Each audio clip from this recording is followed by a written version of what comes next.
একটা সেলফি যখন জীবনের কান্না হয়ে দাঁড়ায়। আমাদের জীবনের ছোটোখাটো ভুলগুলোই যখন বড় বিপদের কারণ হয়ে দাঁড়ায়।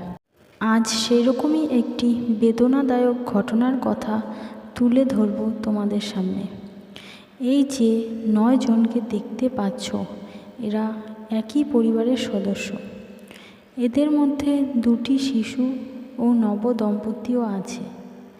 এরা সবাই মিলে ঘুরতে যায় মুম্বাই থেকে 80 কিমি দূরে একটি পাহাড়ি এলাকায়, লোনাভানায়। জানা গেছে তারা সদ্য বিয়ে করার কারণেই পরিবারের সবাই মিলে ঘুরতে এসেছে মুম্বাইয়ের এই লোনাভানায়। ছবিতে যে নদীটি দেখতে পাচ্ছ তোমরা, এই নদীতে জল কম থাকায় অন্যান্য দর্শনার্থীদের মতো তারাও নদীতে নেমেছিল নদীটির সুন্দর পরিবেশ উপভোগ করার জন্য। নদীর ওপরে থাকা বড় বড় পাথরের উপর দিয়ে তারা ঘুরছিল সেলফি নেওয়ার জন্য, এবং তেমন কিছু বুঝে ওঠার আগে নদীতে জল বাড়তে শুরু করে। তারপর নদীর জল খুব বেশি হওয়ায় তারা আর নদীর পাড়ে এসে উঠতে পারেনি। একটি বড় পাথরের ওপরই সবাই জড়সড় হয়ে দাঁড়িয়ে আছে। ক্রমে ক্রমে জলের স্রোত বেশি হওয়ায় তারা শুধু দাঁড়িয়ে চিৎকার করছিল সাহায্যের জন্য।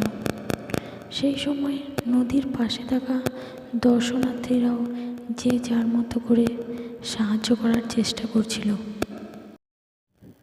কেউ কেউ গাছের ডাল ভেঙে সাহায্য করার চেষ্টা করছিল তাদের, কিন্তু ওইটুকু গাছের ডাল দিয়ে কি আর তাদের বাঁচানো সম্ভব?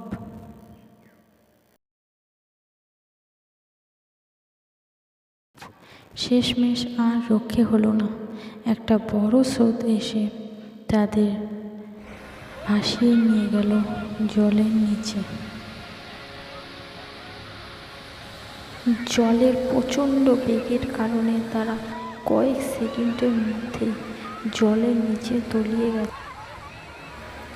পরে পুলিশকে খবর দেওয়ায় পুলিশরা এসে খোঁজাখুঁজির পরে শেষমেশ 3টি দেহ উদ্ধার করেছে, কিন্তু তারা কেউই আর বেঁচে নেই। আর বাকি 4 জনকে তারা বহু চেষ্টা করেও আর খুঁজে পায়।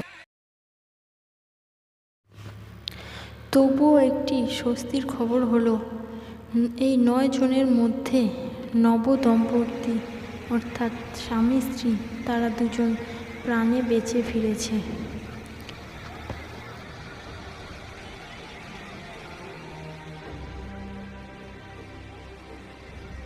দেখুন বন্ধুরা, আমি সবসময় বলি যে আপনারা একটু সাবধানভাবে চলাফেরা করবেন। এরকম কোনো রিস্কি জায়গায় আপনারা যাবেনই না।